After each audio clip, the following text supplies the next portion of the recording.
Welcome. My talk is 37 minutes long. I will try and speed it up slightly to get us out here for lunch. I'm from the East Coast, so my stomach is 3 hours ahead.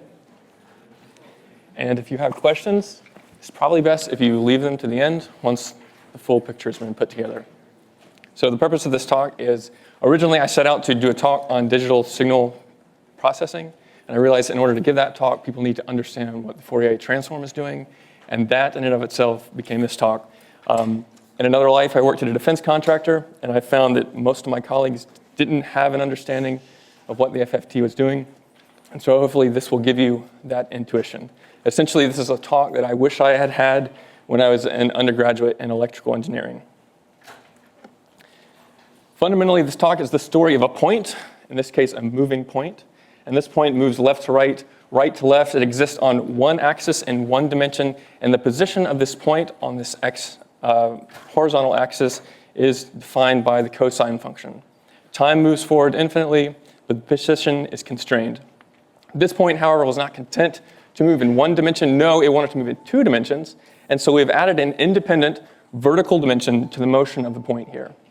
The vertical dimension, which for various reasons we call imaginary, is defined by the sine function. So again, time moves forward infinitely. The position vertically and horizontally is constrained, and they are independent of each other.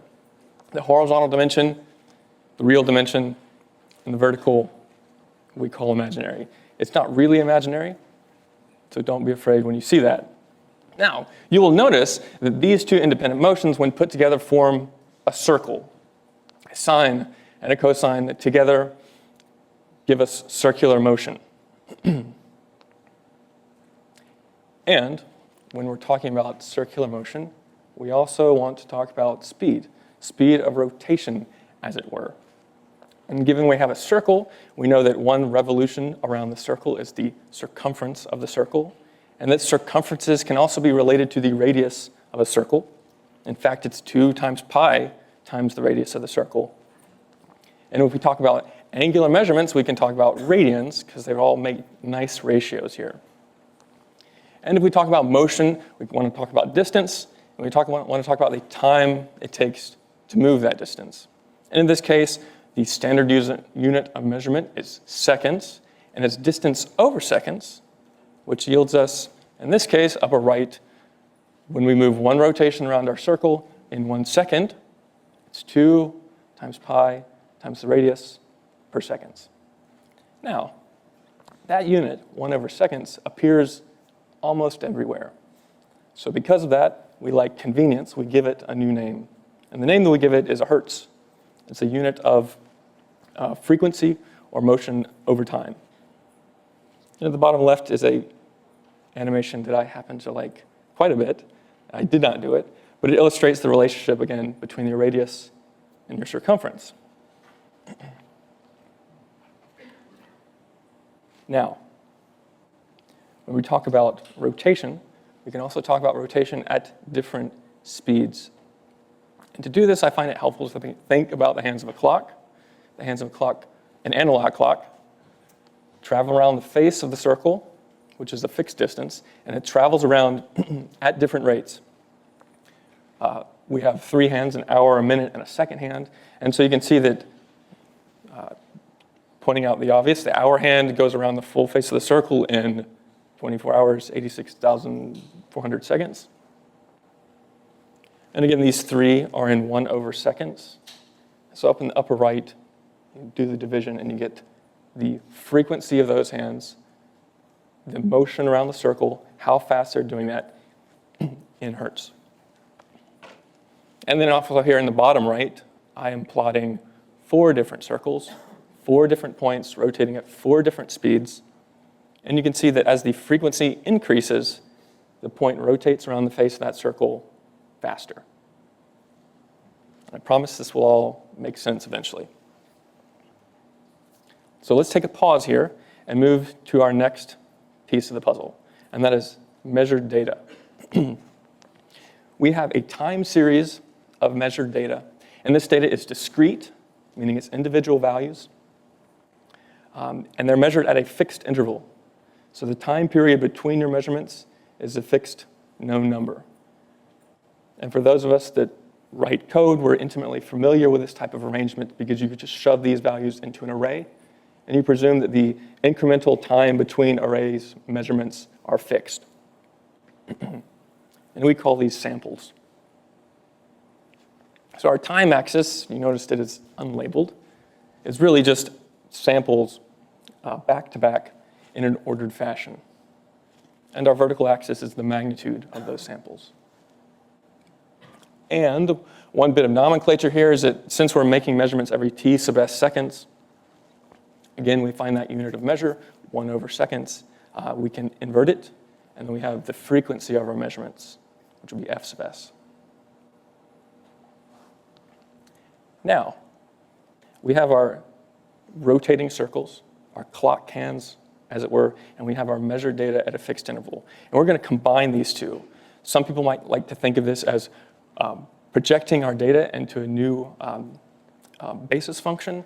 In reality, what we're doing is taking our measured data and we're manipulating the magnitude of the clock hands, as it were.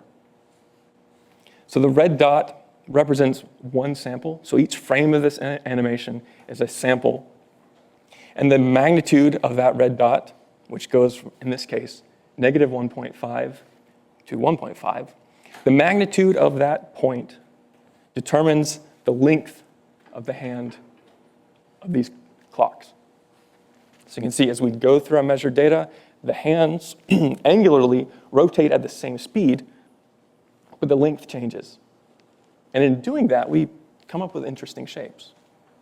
And down here at the bottom, these are 3 different frequencies. So projecting our measured data onto 3 different frequencies.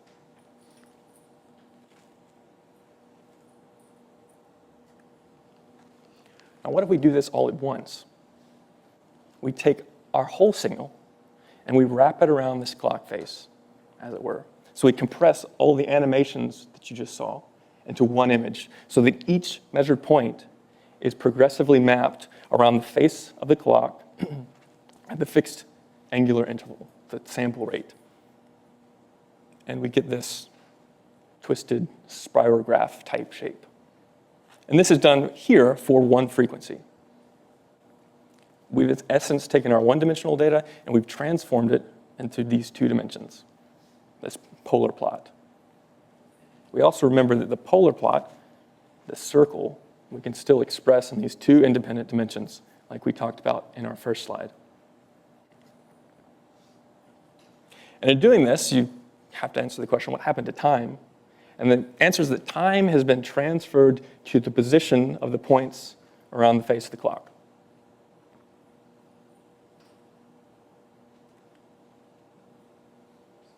Pictorially, it looks sort of like this.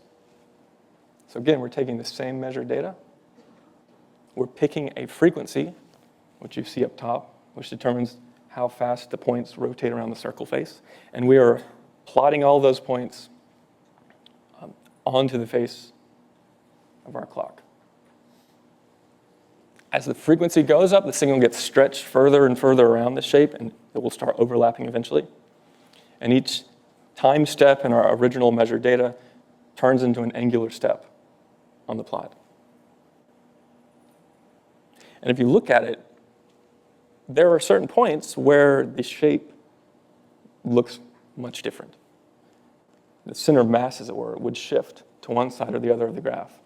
And then there are certain points, like here, for instance, where the average of all the points is very close to the center of the graph.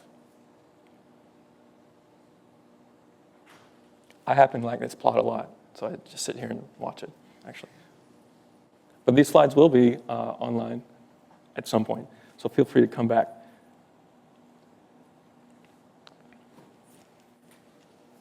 We now have a bunch of measurements that we've transformed into this new 2-dimensional space. Each of our points, which previously existed on a timeline, now exist as a 2-dimensional point. We call this point a vector. And we know that we can add vectors together. So in essence, we're going to sum all those points. And a brief Fourier vector addition, which I'm sure you're all familiar with, but the axes add independently, and points on either side of an axis add destructively. So here's B vector and the A vector added together gets this tall red vector here, C. Points near each other add to be a bigger vector, in essence. And another point about vectors is that they can either be expressed as an x and a y position, or a two-dimensional vector could be expressed as a position on two independent axes, or you can express it by its length and its angle from the origin. And that will be important later.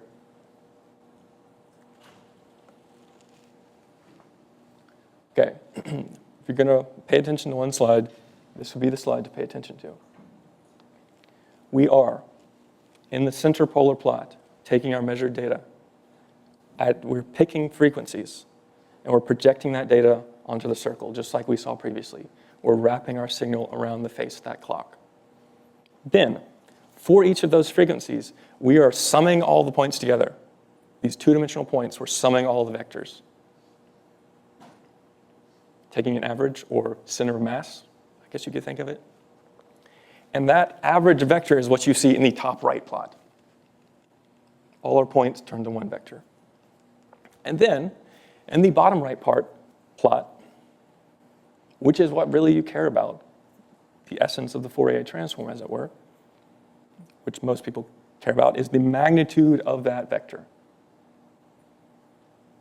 And you will see that at certain frequencies, the magnitude of the vector becomes very large, meaning the points in your data all align predominantly in one direction on that graph. They all overlap in this frequency domain. And then there are points where they are more spread out and the vector's tiny, where there's not much energy at that frequency.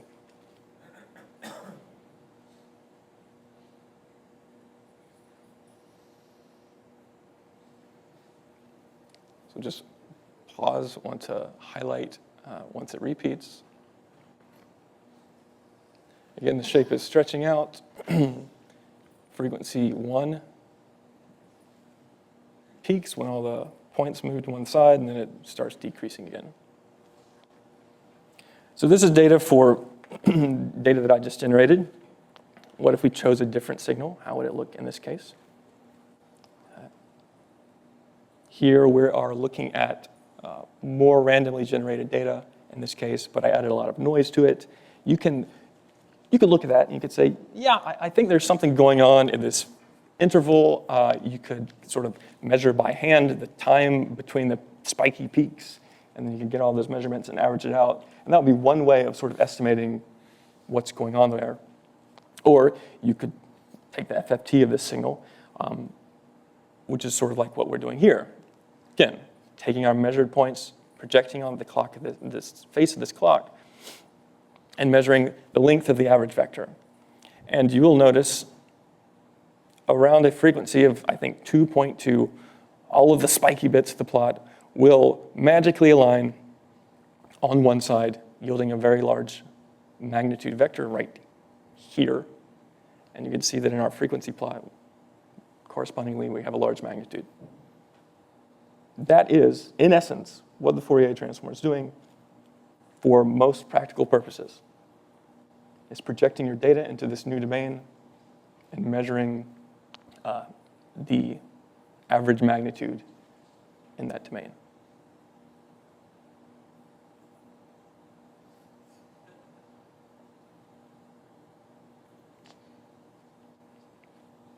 Now, when you look this up in a textbook or online, you will not see it shown in such ways. Part of that you have to thank for Leonard Euler. Dude was sitting around one day and discovered that he could express what we talked about previously, a circle, a sine, and a cosine, but he could express it in a shorthand notation. And that shorthand notation was BE raised to the power of j, which is square root of 1 times x. It's kind of a cool derivation, but the point is, when you see that notation, just think, okay, we're talking about circles at this point. And everything that we've discussed up to this point, we can mathematically express this sort of way. Up in the top, you'll see a big X. That's your frequency power output. And we're making a measurement at every f sub k, which is a given frequency. And that measurement is the sum of all of our red points, which would be in the x vector, times exp, which is, times j2 pi f, which are the circles, times a factor that spreads all the points around the face of the circle. And I should note that the output here is complex, meaning it's a measurement in 2 dimensions, an x and a y, a real and an imaginary axis. And you have a real component and the imaginary component. First is the sum of the cosines, second is the sum of the sines. We just broke apart what Euler discovered here. And again, what we're doing is taking the average of all the points, wrapping around the circle, which is the point I will be harping on for the whole talk. So the process of doing this computationally looks sort of like this. We'll have our measured data. We'll pass it into our Fourier transform, FFT as it is. We'll get to it, stands for fast Fourier transform. We pass it into the magical black box, which picks a frequency, arranges all of our measured points around the circle of that frequency, averages all the points, which yields a length and an angle of that vector average, which this gets shoved into our output array.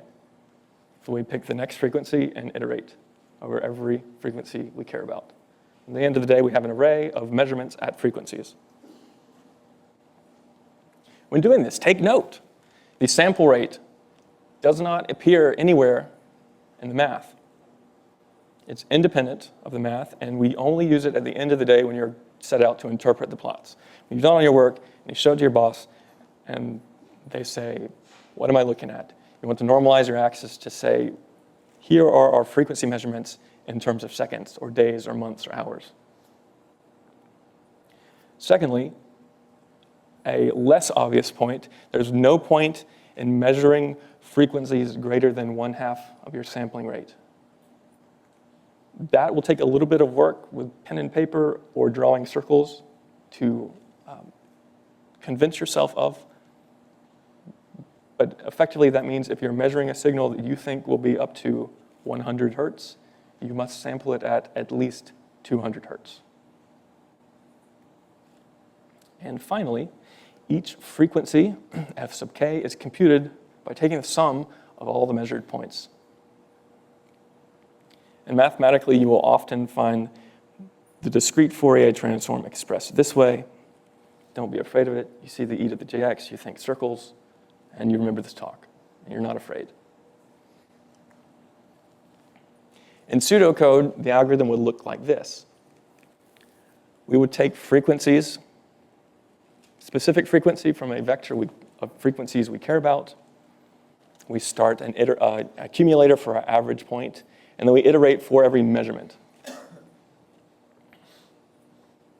We sum the average of points by taking our measurement multiplied by, again, our circle times our fractional distance. We do that for every measurement. The average point you divide by the number of measurements if you so desire, and you append it into your output array.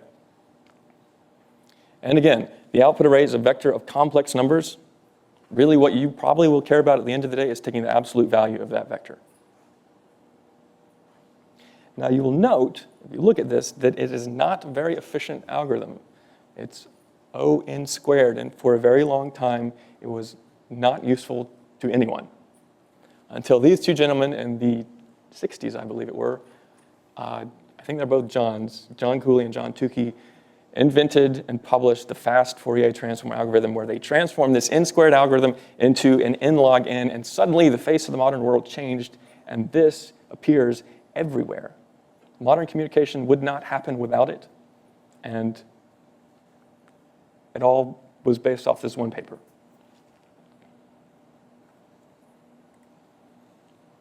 Practically speaking, what does the algorithm return? You will find implementations of this algorithm in every language you care about. NumPy has it, which is what I'm basing this off of. You pass in your measured data, X, or your time series. It's an arranged set of points from first to last at fixed intervals. And you have to tell it how many bins you care about. Just like with a histogram, with your Fourier transform, you need to specify the bin width, which is effectively the resolution of the measurements you're making. If you choose a small number of bins, you won't have very high fidelity measurements of specific frequencies. And the algorithm spits out an array from 0 to the number of bins you gave it of complex numbers. And just as I mentioned previously, you only care about the first half of it. So you can go ahead and you can dump out the last half of the array. 0 to n over 2.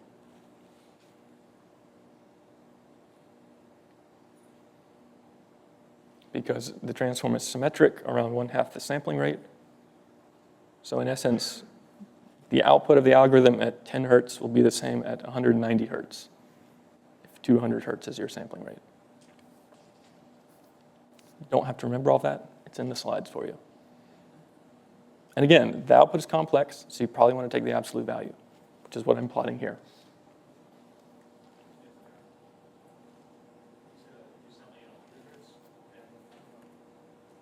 You're sampling at 200 hertz.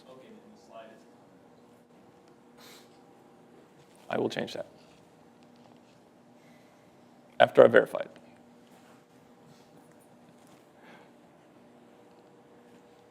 So given you get this output, 0 to n number of bins, the next question is, well, okay, what the values to the bins correspond to? And here's code that you can use. FFT is the FFT library in NumPy. There's an FFT function. You would give it how many bins, in this case 256. You give it your sample rate, 200 hertz. You put in your signal and your number of bins, it gives you frequency signal. You take the absolute value of it and plot it, and then your x-axis labels are simply 0 up to your sample rate with increments of the sample rate over the number of bins. Seems pedantic to put it up there, but I've had to look that up many, many times. The next question you should be asking is, how many bins should I choose? Here's a little illustration of the signal we saw previously, and I'm iterating over the number of bins and plotting the frequency output. So you can see that the output changes dramatically based off the number of bins you have. Again, this is intuitive, just like if you've done a histogram and you start mucking with the number of bins, you can get wildly different outputs.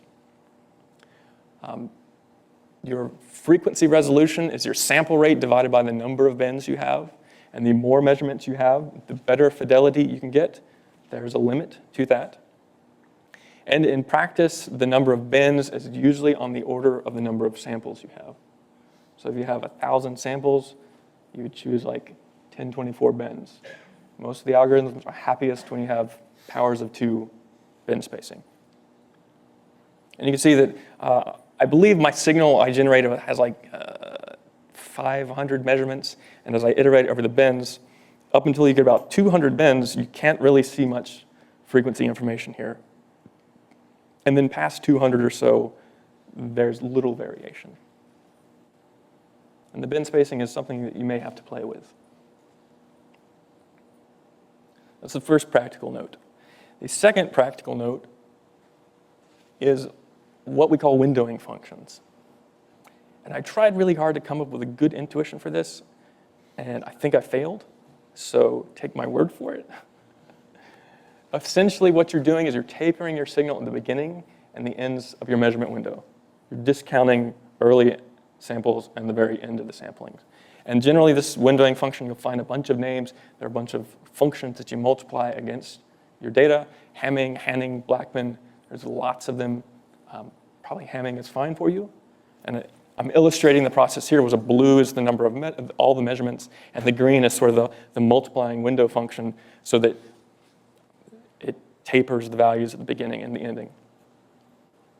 Yes? How does windowing relate with zero padding?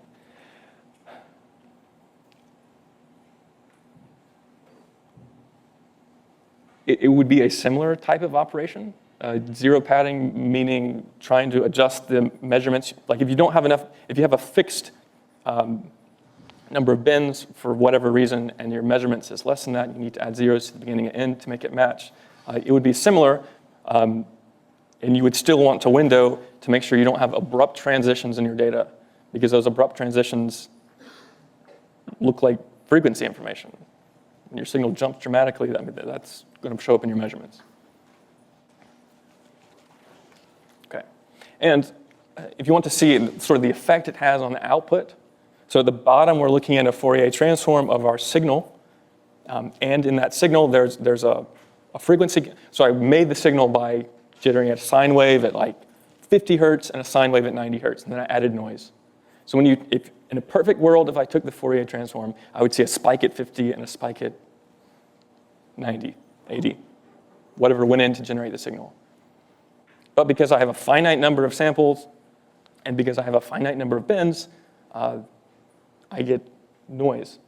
There's a noise floor here, and then I have the peaks there. As I apply my windowing function, you see that the fidelity between the two increases.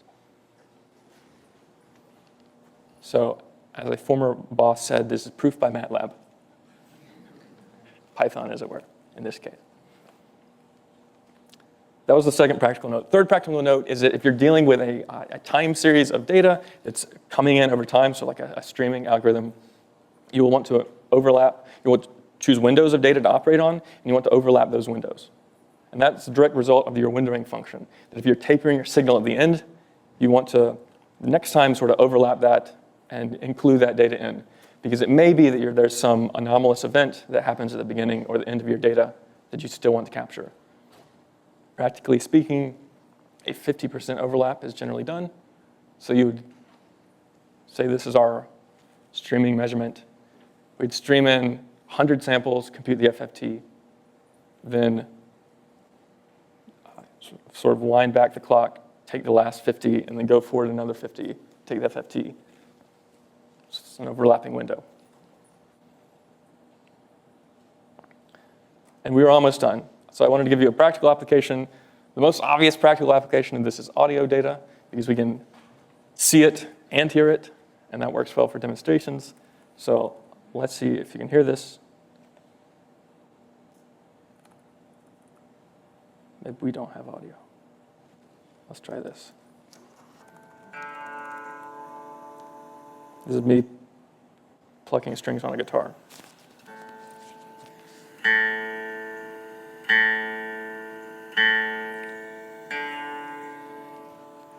You get the picture. So in doing that, I have measured data. I'm sampling it from my sound card, and I'm sampling it at fixed rates, like 44 kilohertz. And I have a big array of measurements over time, and I want to say, what's the frequency information in that? So I can tell if my guitar is tuned, for instance. One way of doing that is to plot a spectrogram. And the spectrogram is every row is an FFT on a window of data.